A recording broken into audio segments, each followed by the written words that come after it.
Hi guys, my name is Kim and you're watching The Dark Lizard, and today I want to talk about snakes.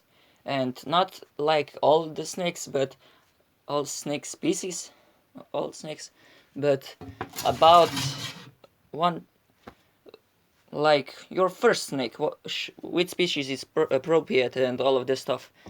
And let's start with the video. For setup for your, usually it's like this, for your, look at him over there, you see his nose? This is Luska, my, how you said it, corn snake male.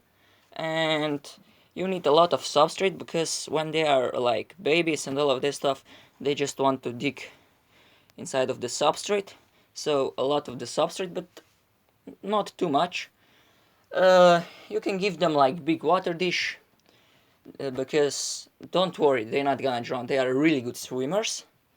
For lights, they don't need like UVB or something like this. You can buy like room light, but not LED light. You need like this. So yeah, I have one heating spot over here, and I have like one light over here for just to be like more light and all of this stuff. For moisture in enclosure, you don't need to really like to have like a lot of moisture inside, but I know it's for some of you it's like they need a lot of moisture in enclosure. For some of you it's like they need dry enclosure, but actually you can give them like once a week or a month. You can just spray this whole enclosure, but usually it's better if you don't. Snakes gonna actually, when they are too small for their terrarium. This is actually big terrarium, and this is his now forever. He gonna use this terrarium for forever. So, but when you buy snakes, you need to give them in smaller enclosures like this, or even like this if you buy like really small babies. And then when they are grown up, you can move them inside of this. And about species itself, I gonna recommend to you like corn snakes or ball python, but I have more experience with corn snakes because, you know, I started with my first corn snake. So yeah, ball python are really lazy and they can become like fat and all of this stuff because they are not really active. So you need to be really, oh god. And this is great actually. You can see why he's really, like, you can see his eyes. It looks like he's blind. And this is because he's in a pre-molt. He just gonna shed his skin, old skin, and under his old skin is his new skin. And so he gonna just shed his skin off, and give me a second.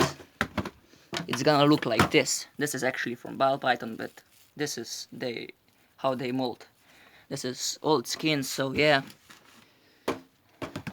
And yeah, I actually gonna just recommend to start with corn snake or milk snake. For milk snake is usually like like just like corn snake, but for ball python they actually need like a little bigger temperature and for night time, but usually it's just like this enclosure, and this enclosure is 1 meter by 50 centimeters I believe. So yeah, and if you start with your snake when a snake is just a like child, actually a baby, they are really aggressive when they are babies. So if you want to grab them, don't start with this because they gonna just, you don't do like this. You just show them it's you, and if she gonna bite you, you just move your hand back and just grab it like really quick, like this. And for ball python, they're really lazy. You can see she's doing well. She's fat and all. Not really fat, she's actually skinnish for ball python, but yeah. For temperature for your ball python, I don't really know because I don't have like thermometer, but it's the same. They need like heights. You can see I have one height here, one height here, one height here, and down there is one height here. And they need like substrate. Some people use like paper and all of this stuff, but I don't like paper and all of this stuff, so I just want to have like this. You see, it's cocoa fiber mixed with some cocoa bark pieces and some of this, how you said it, I don't know how to say it, I forgot it. And for this can be like really dry, but in my enclosure I have like, here is moist side of enclosure, and this is like dry side of enclosure. So yeah, because I have isopods and springtails inside. For water dish, you can give them like smaller water dish or even bigger, whatever you want. And yeah, oh, and for temperature for your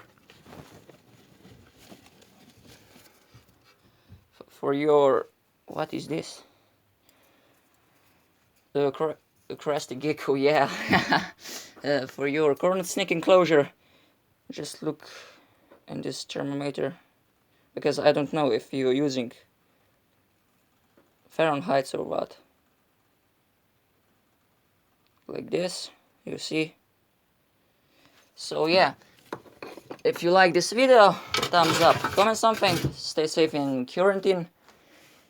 Oh, and about one thing, when you have like baby snake, you need to give them like smaller mouses, like really small mouses, small mouses, and they need to be like this big or something like this, because baby snakes can't really have like big prey and all of this stuff. They're gonna just feel threatened and start to attacking it. And for ball pythons, I don't recommend them from the reason because they don't want to eat dead mouses. You can see inside of this box I actually keep my mouses colony, and why? Because they are really sensitive for temperature, and if they're gonna see this is already dead, this is actually not a live mouse, they're gonna just turn around and go back in the hide. You need to give them live food.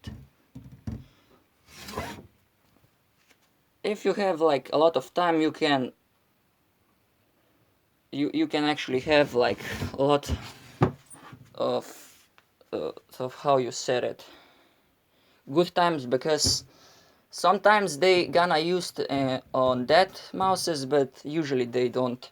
They just want to have like dead mouses and all of this stuff. And she's still young. This is my female, and she's gonna grow like almost 1 meter, I believe, if not even bigger. And for corn snake, they can grow like even 1 meter and 20 centimeters, or 30 centimeters, 30. I heard sometimes they when they are grown up, they can actually be big, like 1 meter and 90 centimeters. So yeah, this is really big, but usually they are like 1 meter and 30, 1 meter and 30 centimeters. So yeah, and this is this for this video. If you like, thumbs up, comment something, go check my previous videos, share this video with your friends, and enjoy. Bye.